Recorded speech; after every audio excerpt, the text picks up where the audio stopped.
Devon had no clue what to do in such a completely unorthodox situation and was left temporarily stunned. Fortune, however, was kind to both Devon and his Pokémon because at that very moment, Gyarados' rage reached its boiling point. Finally, having lost complete control of its temper due to the immense pain it was currently experiencing, a red aura began shrouding Gyarados, and once the energy became so bright and vibrant that it was almost a flaming red, Gyarados' eyes shot open and revealed them to be completely ruby red. Gyarados then suddenly tilted its head backward a bit more, and Staryu's concentration was broken by the action as it stopped using Swift and began sliding into the larger Pokémon's mouth. The atrocious Pokémon took its opportunity and quickly clamped down on one of Staryu's appendages, making the smaller Pokémon grunt in pain as Gyarados' mouth tightly constricted the star-like Pokémon to where it was. The sides of Gyarados' mouth then started glowing a golden color, and Ash instantly knew what was coming. He tried to warn his Pokémon, but it was far too late. Gyarados opened its mouth then at the last second and revealed a large orb of bright yellow gold energy glowing within its throat. Just before Staryu could fall into its mouth, Gyarados unleashed the massively charged and rage-enhanced Hyper Beam straight at it, completely enveloping the smaller Pokémon in the catastrophic beam of energy as it then zipped straight towards the ground many yards away and impacted with a loud boom.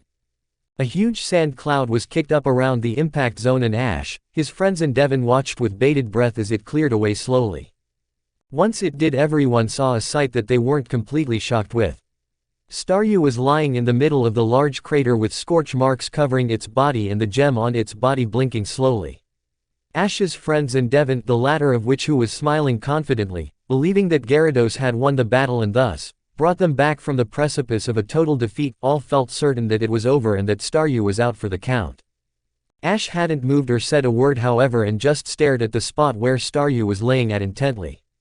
All of a sudden, and to everyone's great surprise, Staryu slowly stirred and began moving around. No one could believe what they were seeing, least of all Devon, as Staryu then, very slowly but surely, stood back up on its wobbling appendages. Ash had smiled softly at the sight of his Pokémon having so much heart and started calling out words of encouragement to Staryu just as they all heard Gyarados suddenly bellow loudly. Ash looked across the beach at Devon's Pokémon and saw that it was still shrouded in a red aura with its eyes the same exact color and a look of complete rage on its face. Ash knew what was going on with Gyarados from the moment he looked at it. He had seen it one other time with his Dragonite and felt absolutely certain of the fact that Gyarados was now under complete influence of outrage. Its temper had finally spilled totally over and its rage was at critical mass. Ash had then realized that Staryu would most likely not be able to defeat Gyarados while it was in such a state. Not while it was so incredibly battered and exhausted. It had been with those thoughts of Staryu's safety in mind that he had made the decision to return it and use either Squirtle or Krabby to hopefully finish the match. However, that wasn't what happened. Gyarados was so lost in its rage that it no longer needed, nor would most likely listen, to any commands from Devon. It had then opened its mouth and formed an outrage-enhanced dragon rage that it quickly fired at the wobbling Staryu. Ash had hurriedly called out to the star-shaped Pokémon to move out of the way, but his Pokémon was only able to just manage to hop far enough away that it missed the worst of the impact. However, the radius of the blast still managed to catch the weakened Staryu and sent it flying through the air towards Gyarados. The outraged Pokémon didn't waste a second and quickly brought its tail forward with outrage-enhanced speed and smashed it into Staryu in midair, causing Ash's friends to cringe as they could hear the impact of the attack. Staryu was then sent hurtling back to the ground again as Gyarados swung its tail up behind it and started forming a funnel of water around it. Everyone could see that the enraged Pokémon was about to use a very powerful Aqua Tail on Staryu, and most of them were unsure if the smaller Pokémon would be able to take it and not get severely injured. Devon had tried calling out to his Pokémon to stop, but it wouldn't listen to him, its rage being in full control of its conscience. Gyarados had then swung its tail forward with great force at the spot where Staryu was laying at. Time seemed to stop as the sand cloud where Staryu lay became cleared and everyone saw Ash's Pokémon barely standing up in the crater it was in. The water vortex surrounding Gyarados' tail then slammed into Staryu with earth-shattering force, causing a slight shock wave. Staryu was lifted off of its appendages and sent skidding back through the sand at incredibly fast speeds, large clouds of sand being kicked up all the while, before the smaller Pokémon finally impacted against one of the sand dunes that had been created during the intense match with another loud boom. Ash's friends and Pikachu had actually cried out in fear for Staryu, while Ash kept an unreadable expression on his face as he looked to the place where Staryu was now resting. A giant sand cloud having been kicked up into the air and obscuring everyone's vision from the harsh impact. Devin had shouted up to his Gyarados, who by that point was bellowing loudly as it thrashed around, to stop again, but it still wouldn't listen to him. Finally, after some time, the dust cloud had lifted and everyone was able to see again. What they all saw was Staryu lying in a crater the same size as its body was, looking even more battered than before. The gem on its front had actually been cracked a little from the intense blow of Gyarados' Aqua Tail, and there were several scuff marks on its body. Now, most trainers would have been panicking and freaking out of their minds at the sight of their Pokémon being in such a state, but Ash was once again very different. He knew that in Pokémon battles your Pokémon could and would get hurt, perhaps even seriously.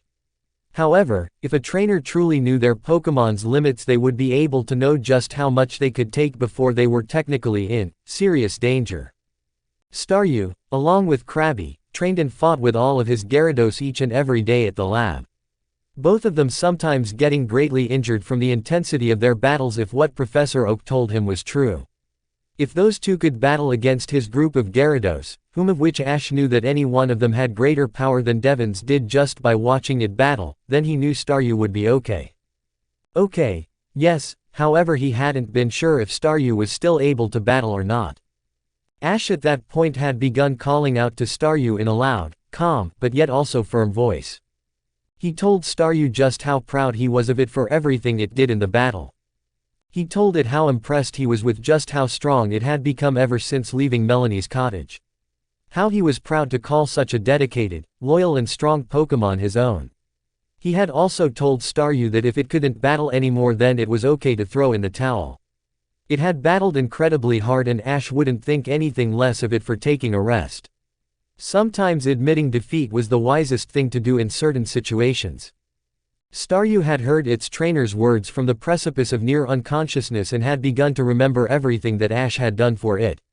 From taking it in as an abandoned Pokémon along with its friends from Melanie's cottage, how he trained all of them alongside his other Pokémon and taught them how to become truly strong and unlock their potential. Staryu remembered being introduced to its new home at the Oak Pokémon Ranch and how it and all of its other former village comrades had been accepted with open arms by not just the kind Professor Oak but also Ash's other Pokémon. Staryu thought about all of this and realized that after all of the love and dedication Ash had shown it ever since they had met, it couldn't let him down. Staryu remembered in that moment what Ash had told them all about pain being only a trick of the mind, no matter how severe, and then took in all of the kind and uplifting words Ash had just spoken to it. The battered Pokémon felt a fire alight in itself right then and there. An extremely hot and burning fire that felt as though it was starting to surge throughout its whole body, igniting something deep down within it. Staryu's mind had started to feel hazy, yet also incredibly clear all at the same time, as its entire being felt as though it was exploding with some incredible power deep down that the water type somehow felt like it should just know in some way. Like it was something ancient that was rooted far into its very genetics. It was at that point that Staryu stood up slowly, to the utter disbelief of Ash's friends and Devin, with a strange, wispy and white aura glowing around it that only became more thick and visible as Staryu continued to stand. The aura became even stronger around it as the odd wisps of smoke seemed like they were starting to glow with light as they wrapped themselves around Staryu's body. The resilient Pokémon had then pulled itself up to its full height and let out a loud cry of determination as suddenly, to the even further disbelief of almost everyone watching, its body began glowing in the obvious signs of an evolution. Ash's companions and Devin had watched with mouths agape, Ash himself with clear excitement and also amazement on his face, as Staryu slowly began changing shape, size and form as the evolution continued. When the change was finally complete and the light from the evolution burst away in a flurry of sparkles, a whole new and much more impressive Pokémon stood in place of where Staryu once did. The new Pokémon was bigger, colored a sort of bluish-purple with a much brighter, square-shaped, uncracked gem set in its chest and had two sides to its star shape instead of Staryu's single one. It also looked much stronger than its previous form had. Everyone had known what Pokémon they were looking at from seeing Misty's so many times before, only this one actually looked bigger, stronger and more regal than her own even did. The only thing dumbfounding to them all was exactly how Ash's Pokémon had evolved the way it did without the use of a water stone. Which was, as far as known, the only way for a Staryu to evolve. Yet, right in front of their eyes, Ash's Pokémon now stood.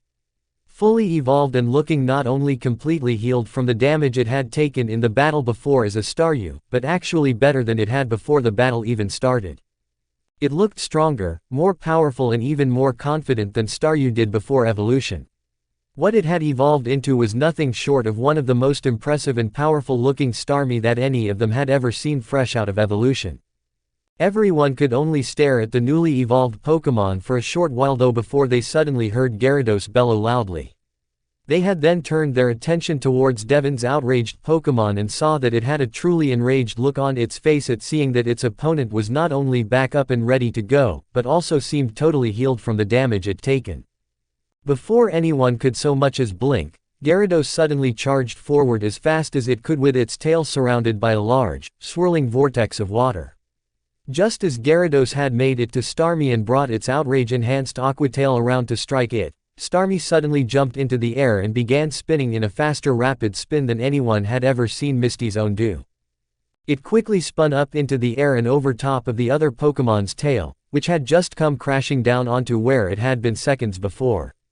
Starmie had then continued on with its momentum and spun itself in a quick circle and got around in front of Gyarados in mere seconds. The newly evolved Pokémon then slammed its spinning body into the side of Gyarados' face hard enough to whip the larger Pokémon's head completely to the side. Starmie then spun away as it turned around in midair until it was facing Gyarados again and unleashed a swarm of sharp-looking swift rays, far more than it had ever made as a Staryu, directly into Gyarados' still pained face. Gyarados had reeled back and roared in pain as the dozens of energy rays not only cut into its face but also the entirety of its front side. The angry Pokémon continued to reel back in pain as Starmie landed on the ground in front of it gracefully. After Gyarados had finally recovered from the pain of the strong swift attack, it glared down at Starmie with rage emblazoned upon its face. The large Pokémon had then opened its mouth wide and formed a huge outrage-enhanced hyper beam in its mouth that it quickly unleashed at Starmie, intent on finally crushing its opponent. Starmie had merely stood where it was as the attack bore down upon it. As the beam of powerful energy was about to connect with it, Starmie suddenly began glowing with a blue kind of energy as the gem in its center did the same thing. The energy field around it expanded outwards and stopped the huge beam of energy in mid-descent. Almost everyone watching had nearly frozen in shock upon seeing Starmie use what had to be none other than Psychic. Not just confusion like Misty's Starmie could use but the most powerful, as far as was known, Psychic-type move a Pokémon could learn. The hyper beam remained in a suspended state as the psychic energy pulsing around both it and Starmie looked as blue as a sapphire.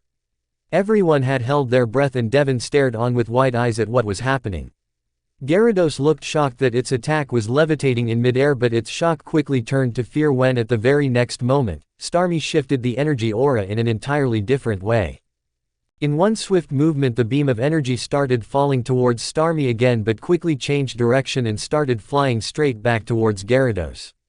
The atrocious Pokémon was so shocked at what it was seeing that it had merely stayed where it was in place as the already very powerful outrage-enhanced hyper beam, which was further increased in power by the psychic energy of Starmie's Psychic, was sent rocketing towards it. In mere seconds the energy beam connected with Gyarados and caused a huge explosion that rocked the beach and caused everyone to wobble where they were standing. As the huge smoke cloud that was kicked up from the explosion finally cleared away, everyone saw Gyarados hunched up in a strange-looking coil with scorch and burn marks covering its body. The damaged Pokémon was wincing and lightly shaking from the intense pain that was racking its body and looked to be in a great deal of agony. Ash, being the battle-minded and quick-thinking trainer he was, quickly overcame his surprise at the change of events faster than anyone else did and was quick to take advantage of the situation since he saw that Starmie was still very much in the battle. Upon taking a moment to observe his Pokémon's new physical form while it was using Psychic on Gyarados' Hyper Beam, he noticed something about Starmie's body that he believed would make an extremely effective weapon of sorts if his plan worked right.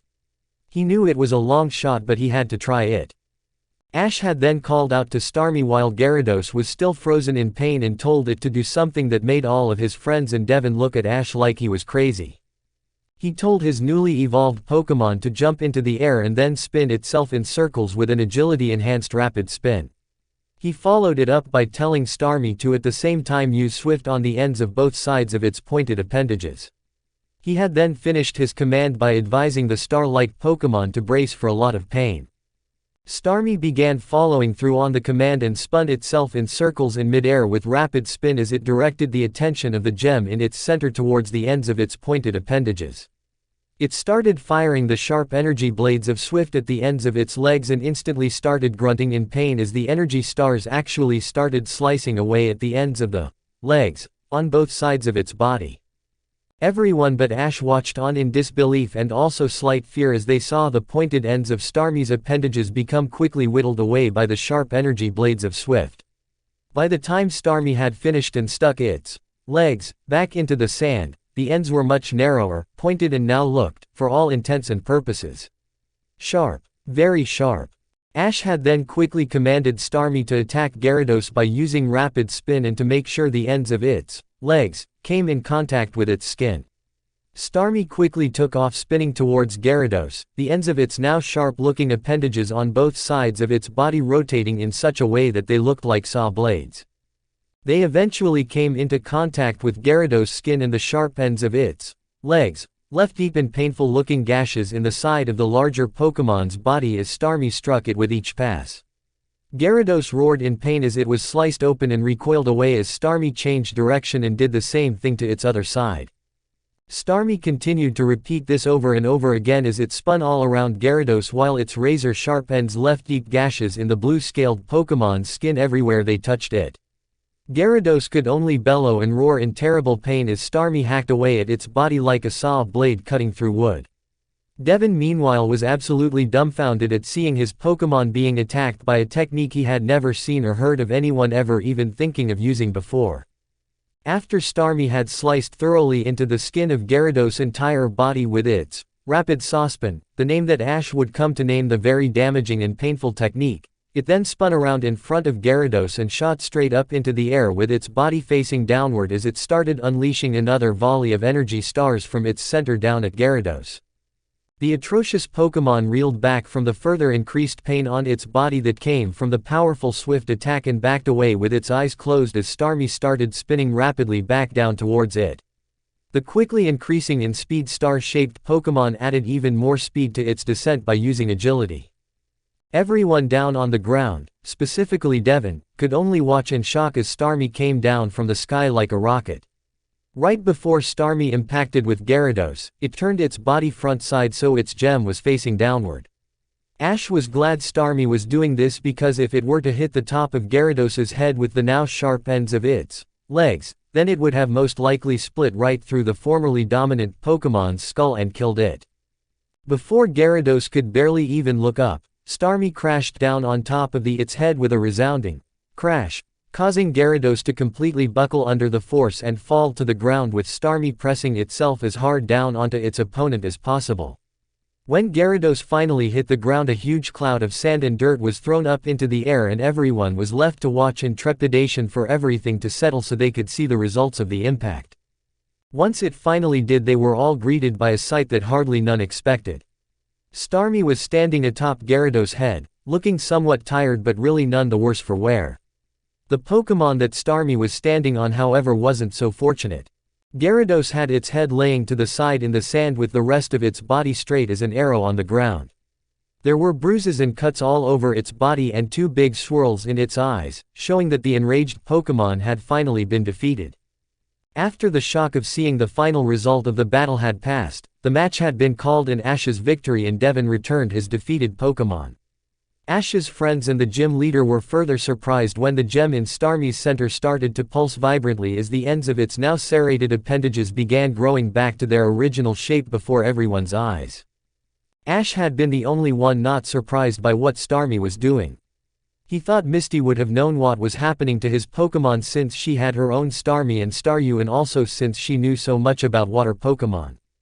Apparently however, the shock of seeing Starmie essentially growing back the normal shape of its legs had made her temporarily forget, or perhaps she just never knew, so Ash explained to them all what was happening.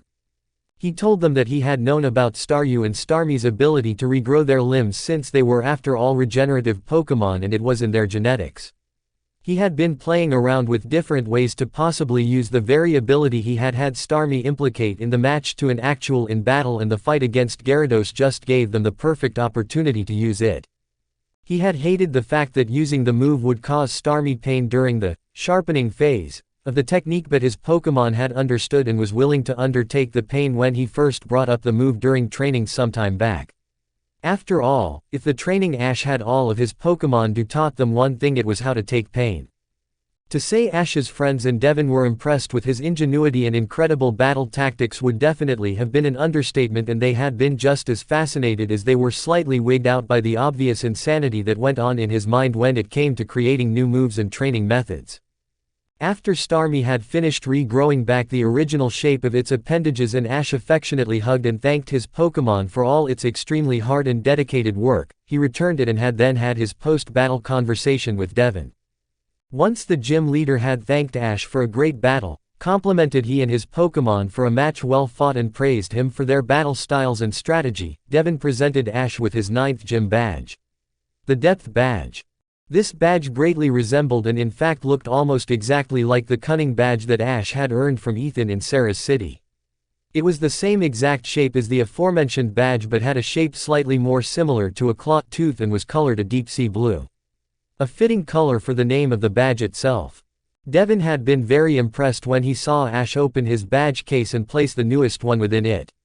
Upon noticing that Ash now had 9 gym badges with the addition of his gym's own badge, he found it to be very impressive and inquired to Ash as to why he was still going for badges since he had all he needed to qualify for the Indigo Conference. The young Ketchum went on to explain to Devon the reasons for why he was doing what he was, and the friendly beach bum had instantly gained more respect for the boy and wished him nothing but luck on his future endeavors, promising to watch and cheer for Ash in the league on TV.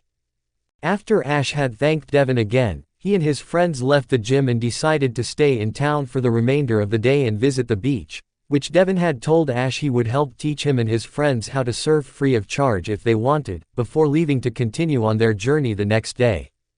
End of flashback. XXXXXXXXXXXXXXX. Coming out of his long recollection, Ash chuckled to himself when he thought of the rest of the day after his match against Devon.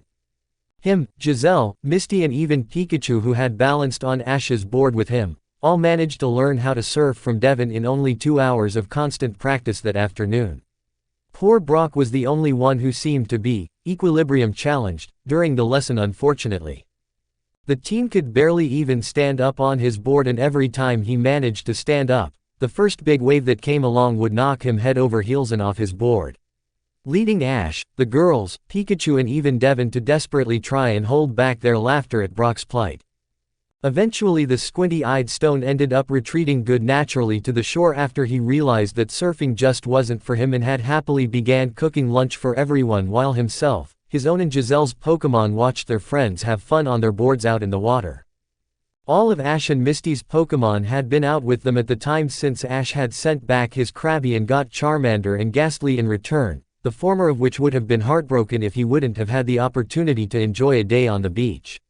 He had decided to keep Starmie though so he could train it for a while, being that it had just evolved. The only Pokémon of his that hadn't been in the water was Gastly, who of which stayed on the beach with Brock and the others. The older boy had assumed that Gastly not joining his trainer and fellow Pokémon in the water was due to the fact that he just hadn't been a part of Ash's team long enough yet to try such a crazy act that was completely out of his species' nature like the boy's other Pokémon routinely did. The teenaged pervert hadn't thought too much over it though. If Ash had managed to get Charmander, a full-fledged fire type with well-known deathly weaknesses to water, to fall in love with it and overcome said weaknesses, then there had been no doubts in his mind that Gastly would be following suit very soon and doing things that were also against his nature.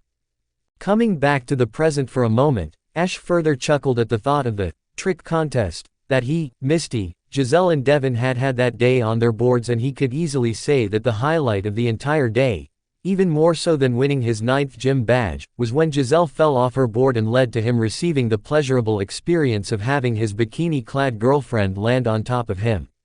Being that he had been beside of her when it happened.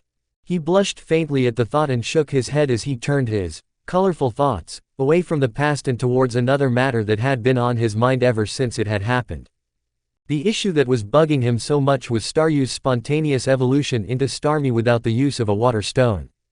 This completely baffled him since he had never heard of any Pokémon that was supposed to evolve through evolutionary stones doing so through any other means. He was pretty certain that Professor Oak had never heard of such a thing either, but he had ended up telling him all about it anyway through video call when he had sent Starmie back to the lab once he was finished training with the star-shaped Pokémon. The professor had definitely been stumped at hearing about the phenomenon and told Ash that he had indeed never heard of such a thing happening before. He had guessed that it possibly could have been due to, in part, the incredibly strong bond Ash had with his Pokémon. As in, perhaps the depth of the bond somehow was able to overcome the need for an evolutionary stone at the time when Starmie was in an extremely stressful situation in battle and didn't want to lose for Ash. It was just a theory the professor had, but he had also told Ash that he would make a point to look into it more thoroughly. Ash had agreed and thanked the old professor, saying that he would look further into it as well as a part of his Pokémon researcher training. He had already jotted down the strange evolution concerning Starmie in his journal, and the professor was proud of Ash for taking so much initiative at both striving to be a Pokémon master and possibly even becoming a Pokémon researcher himself one day. In all honesty, Ash didn't know why strange things like Starmie evolving the way it did happened to he and his Pokémon, but he had to say that he was happy for it. Every strange thing that happened to him so far just added more mystery and flair to his life, and he wouldn't have it any other way. Ash suddenly realized that he had been straying off into dreamland again with his thoughts and had completely forgotten that Giselle was still waiting for a reply to what she had asked him about having the required 8 gym badges needed to compete in the Indigo Conference. He then turned his head to look at her and saw his girlfriend staring at him patiently with a cute expression of expectance on her face. Ash chuckled lightly and kissed her forehead. "Sorry, sweetie. I was just thinking about my last 2 gym battles and Starmie's strange evolution," he admitted to her with a thoughtful look still on his face. Giselle seemed thoughtful herself at that.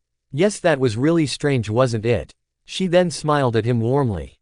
"Though I'm sure you and Professor Oak will figure it out eventually." Ash smiled back in return. "Thanks, Giselle, I bet you're right." Misty suddenly interjected the two of them. "Seriously though, Ash, it's gotta feel great having 9 gym badges now, right?"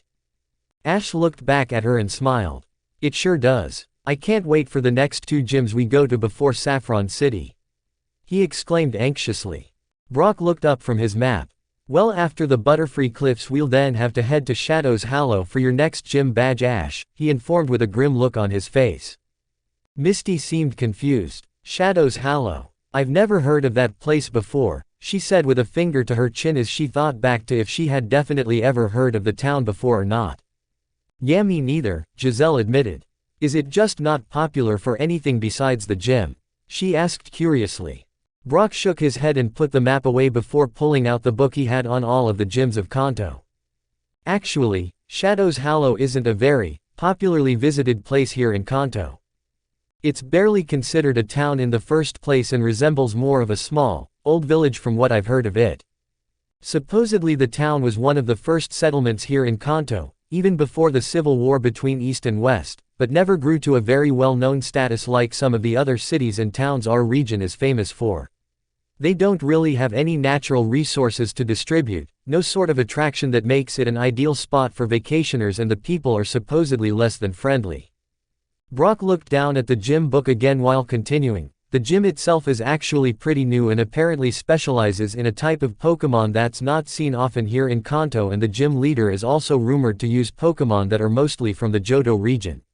No one hardly ever challenges it for that very reason," he finished explaining. Ash seemed automatically interested. "What type of Pokémon do they specialize in, Brock?" The older boy flipped the book he had opened to the correct page and then walked up to Ash's side and showed him. When Ash looked at the description of the gym, he saw what looked like an old, run-down-looking building in the middle of a thick hollow of trees. It was mostly bathed in shadows and gave the entire building an eerie look. The only thing that really made the old structure stand out as a gym was the symbol of the Pokémon League above the door that all gyms certified by the league were required to have. Though it looked somewhat faded for supposedly being a newer gym. Ash trailed his eyes down to the info about the gym and saw that the leader was a man named Ivan, no other description was given, and that he specialized in Dark-type Pokémon. He looked up at Brock then with an excited gleam in his eyes. Seriously? Dark types? Brock, that's awesome. I've heard, read and studied all about dark types from Professor Oak when I was training with him and have always wanted to battle them. I also studied up on all of the major gyms in the other regions and was really upset when I found out that none of them specialized in dark types at all, he finished with an equally excited edge to his tone. Brock just looked at Ash for a minute in surprise.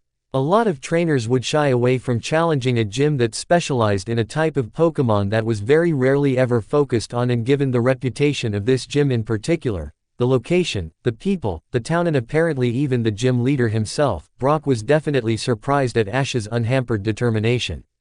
Well, only slightly surprised. Ash kept proving time and time again how usual he was, so it was becoming a little more usual to learn new and unexpected things about the trainer from Palette. Brock snapped out of his stupor after a few moments and responded to Ash's enthused reply. Well, like I said, this gym is really new. In fact, I honestly don't know if the gym has even had many challengers at all, let alone any winners. The town itself really isn't very pleasant at all, and from what I understand, most people from the outside just avoid it. Misty deadpanned and appeared dreading. Then why do we need to go someplace that's supposedly so bad? What if the people there don't like outsiders and they chase us out? She fretted. Giselle took one look at her boyfriend's excited and anxious face. He wanted to challenge the gym in Shadow's Hallow so badly that she could see it in his eyes. She just wanted for Ash to be happy no matter what and would do anything she had to in order to make that happen. Wrapping her left arm around his right tightly, she looked at Brock and Misty and said sternly, Ash really wants to do this, you guys. I'm behind him 100%, and if the people there do try to chase us out by some unlikely chance, I'll hold them back while Ash goes and has his gym battle if I have to. Are you guys with me? She asked them seriously. Brock and Misty looked at Giselle and Ash for a few moments before looking to each other. After a few more seconds they glanced back at their friends and smiled. Of course we're with you guys. That's what friends are for, Brock said, patting Ash's shoulder. Misty appeared ashamed. You're right, Giselle, and I'm sorry. Ash is always there for us and I should have been less selfish. I'm with you guys too, she answered with a smile. Ash looked at his friends, Pikachu and then Giselle in turn as he smiled brightly. Wow guys, thanks so much. This really means a lot to me and I really appreciate your support. I can't thank you enough. Brock patted his shoulder again. Anytime, Ash. Now waitia say we walk a little further and then find someplace to stop and eat lunch. Misty's stomach growled and she blushed. Hee hee, that sounds good to me, she conceded. While Brock and Misty continued walking down the road to find a good place to rest and have lunch, Ash turned to Giselle and quickly leaned in as he kissed her. The girl squeaked in surprise but quickly returned the affectionate gesture eagerly as she deepened the kiss. After they parted, Ash leaned his forehead against hers and smiled. I don't think I can ever tell you enough how great you are, can I, Giselle? He asked. She blushed and hugged Ash tightly. I just want to make you happy, Ash, that's all. He squeezed her tightly one more time before releasing her and smiling even wider. You definitely succeed there, sweetie. He looked up at Pikachu then. Right, buddy? Pikachu looked down at Giselle and hopped onto her shoulder from Ash's. Pikachu pie. He nodded affirmatively as he nuzzled her cheek. She giggled and scratched Pikachu behind the ears. Aw, thank you, Pikachu, you're so sweet.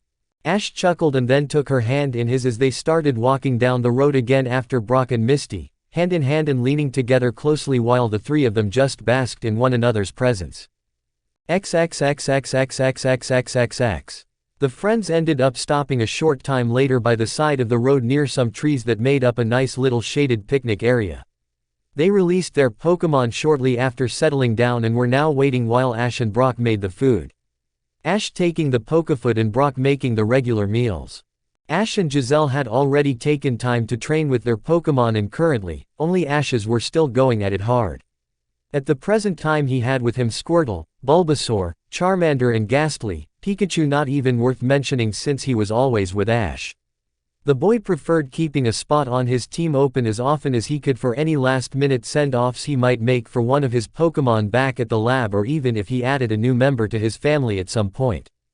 He had wanted to keep training with his Pokémon at the present time, but unfortunately couldn't, since he had to make his Pokéfood, which the Pokémon had all grown to love, much to the chagrin of Brock.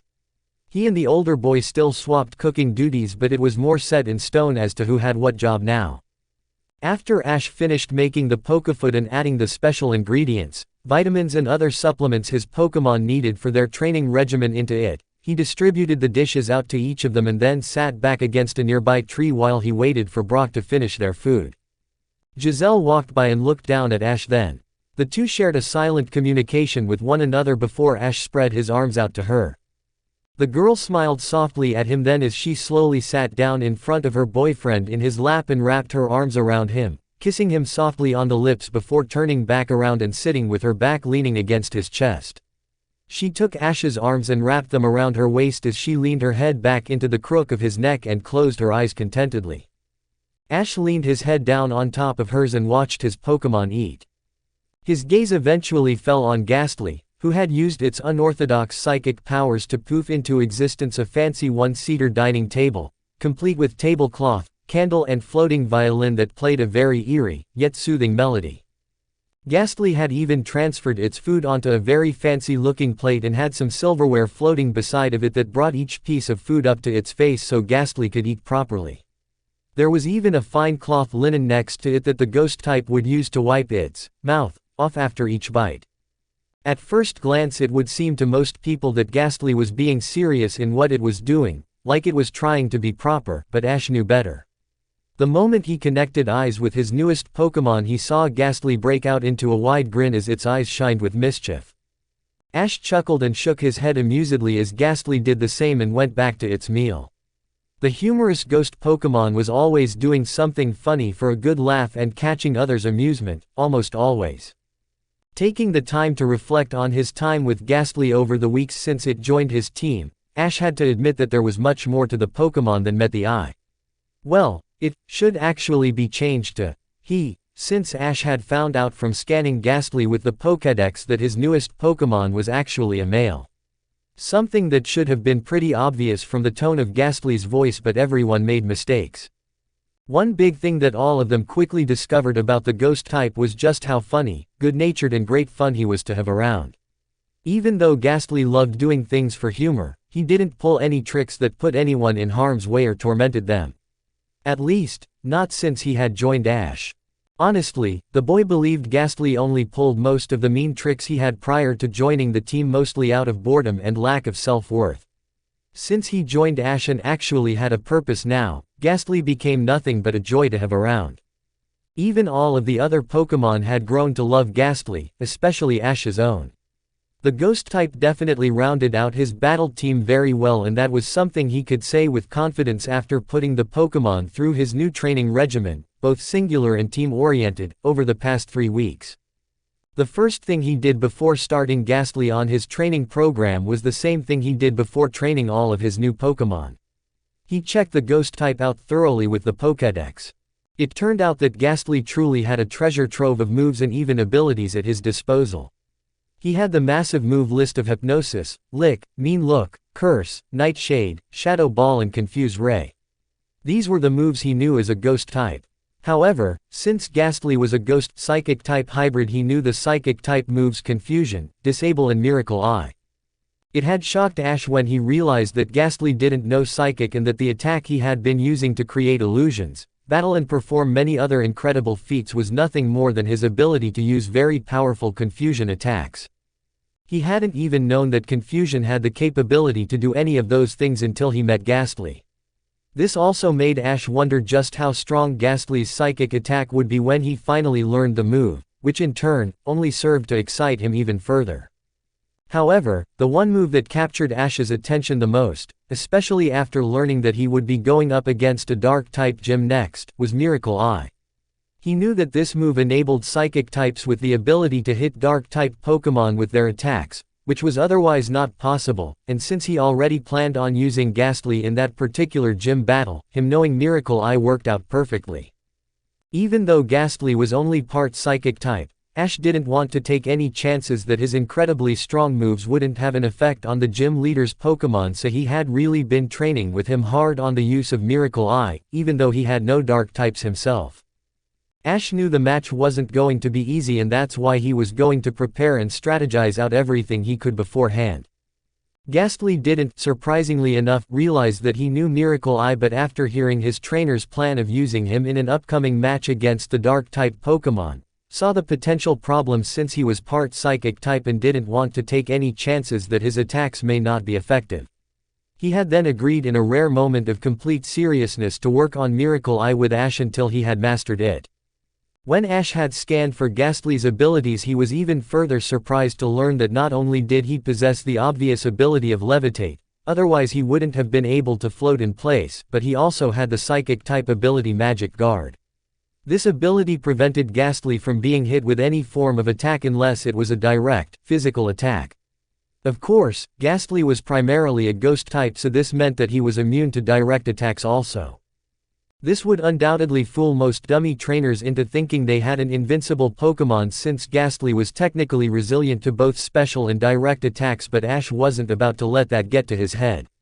He had learned too much from Professor Oak to let that happen, and knew that there was always a way to defeat a seemingly unstoppable Pokémon and/or strategy. It was his job as a trainer to not only create ways for his team to defeat those very opponents with better strategies, but also assure that no one could do the same to he and his Pokémon in return if at all possible. Overconfidence was any trainer's downfall, and Ash knew this very thing well. His mom and especially Professor Oak had drilled the same lesson into him regularly over the years. Still though, it truly was very beneficial that Gastly had such great abilities, and Ash most likely had to thank his Pokémon's giant Alakazam father for the Magic Guard ability, since he himself was a psychic type. He had yet to find out how Gastly was able to create such powerful illusions and other such things with his psychic power, but Ash had a hunch that it was because Gastly's psychic ghost-type abilities had somehow merged together and were working to allow abilities no one had ever seen before. Yet another thing Ash added to his list of research to figure out. Gastly's actual training program was very unique in itself. Since he wasn't really a physical Pokémon and couldn't ever develop any unnatural physical strengths like his other Pokémon due to his body's gaseous makeup, Ash focused Gastly's training program to be entirely focused on his mental and energy-based skills. Something that was new for him as well, since he had never trained a psychic or ghost type before, let alone a hybrid. Needless to say, it was difficult. He worked Gastly just as hard as his other Pokémon, which was intense, every day, and even though he couldn't physically wear down Gastly like the others, he could still mentally and energy-wise drain him. He accomplished this by having Gastly work on each of his moves until exhaustion for around 1 hour each day. Working on making them stronger, more effective, more widespread, last longer, and make him less tired when using them until the moves eventually drained him of very little energy. Another thing that Ash had Gastly work on extremely hard was his ability to create illusions. He believed that the Pokémon's ability to create illusions could make for an extremely effective method of battling. If Gastly could create illusions that were strong, durable, versatile, and powerful enough to actually battle opponents, either physically or through manipulating the other Pokémon fears, then he could essentially fight his battles entirely with illusions while physically staying out of harm's way. Of course, in order to do this, Gastly would have to train incredibly hard with his psychic abilities and hone the use of his illusions to a near flawless level, and even then it was still possible for the illusions to fail him, since they were just that after all, illusions.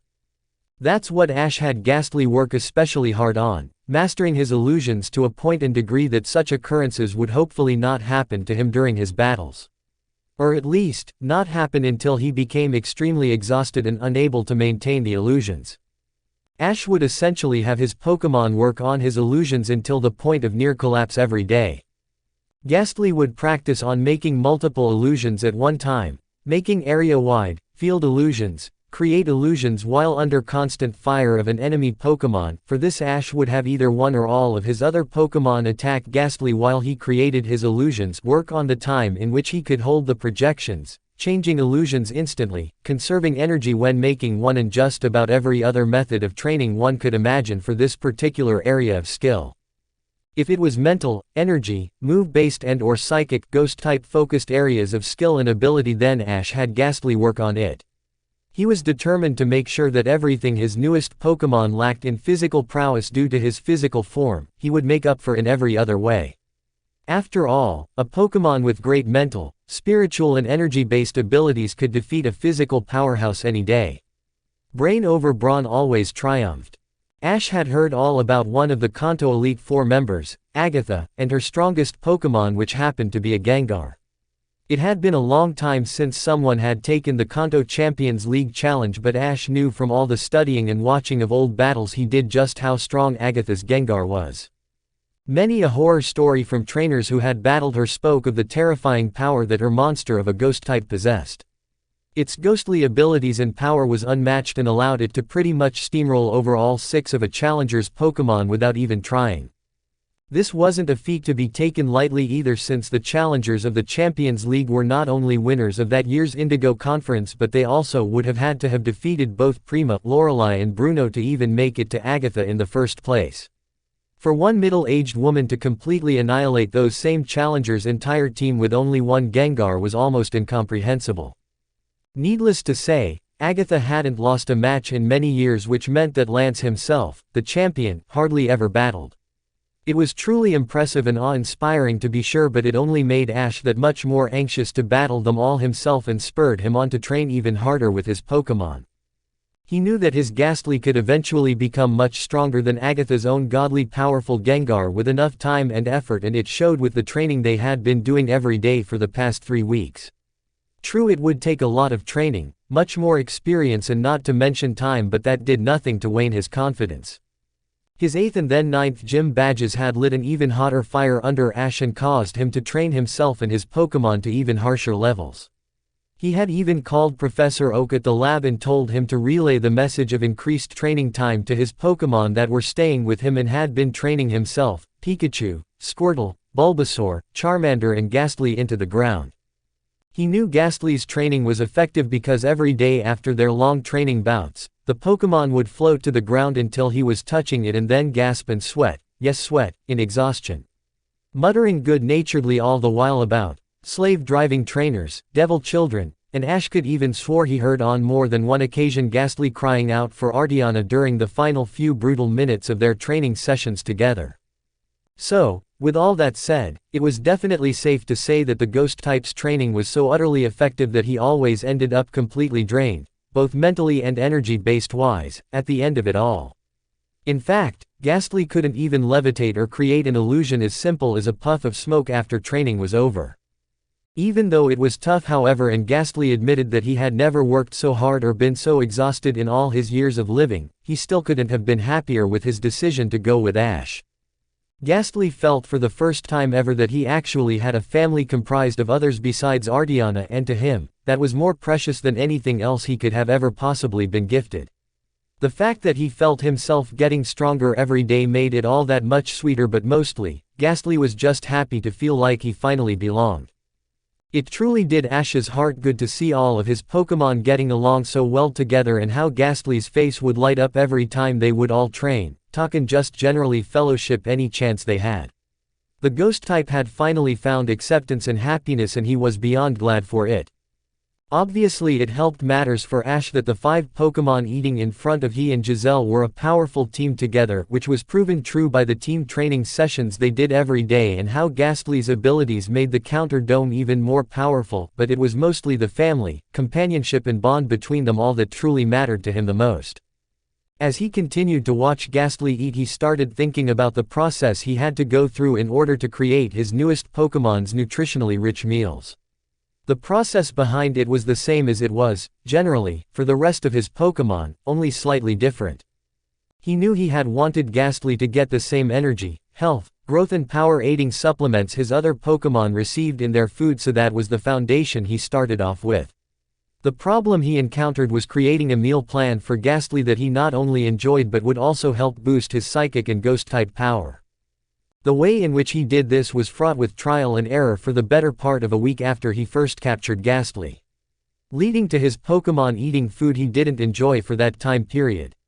Finally, however, Ash managed to create, with Gastly's help, the perfect recipe for ghost psychic types. The end product was the same, preparation-wise, as it was for every other meal he made for his Pokémon, but was good enough to satisfy a ghost type's very obviously picky taste buds. Perhaps it just had something to do with their very usual biological makeup, or maybe it was just Gastly, he had no clue. The only Ash did come to know for a fact was how to make food that Gastly would love each time he ate. He would start by adding the standard ingredients first, such as the specific brand of Pokefood for whatever type of Pokémon he was making food for. He had ended up buying both Ghost and Psychic type Pokémon food in one of the small towns they passed through and then just mixed the two together. Then he would add in the vitamins, minerals and supplements he always kept in stock with him that the food needed to give it that really healthy and power-increasing kick. The secret ingredient in the food lay with, surprisingly enough, Enigma berries. He knew from using the berry in both Dragonite and Tentacruel's food that it truly lived up to its name of being completely enigmatic. The old saying about the berry being able to provide the individual with whatever the user needed it to provide was without a doubt true. The Pokefood breakthrough he made because of it, which he wrote down in his journal about, made him thank both his mom for getting the first berry for him and him thanking himself for planting them in the soil of wherever he was staying every night in order to grow new ones for the next day. He, on a hunch and suggestion from Gastly, had the aforementioned Pokémon use his psychic powers on one of the berries. What he would have Gastly do was keep the berry wrapped up in a cocoon of the psychic power while slowly infusing that very same energy into the berry's core.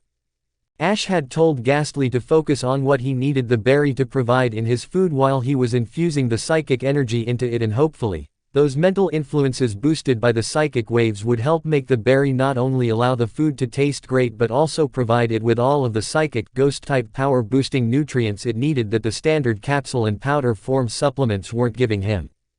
Gastly did this, and after it was finished, Ash added in the enhanced berry and finished the food.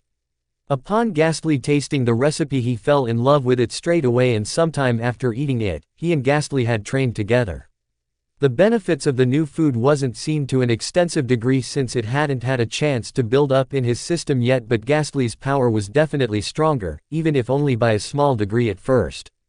Needless to say, Ash believed that he had finally found the perfect recipe for not only psychic ghost types, which most likely he wouldn't ever run into again, probably, but also regular psychic and ghost types as well. All he would need to do was deviate from the recipe he made for Gastly a tiny bit here and there for the other two aforementioned types, and he would then have the meal plan aspect figured out for both groups of Pokémon. At least he hoped so. Sometime after he had broken from his thoughts, around 10 to 15 minutes later, and everyone had finished eating, Ash and the others packed up their supplies, cleaned up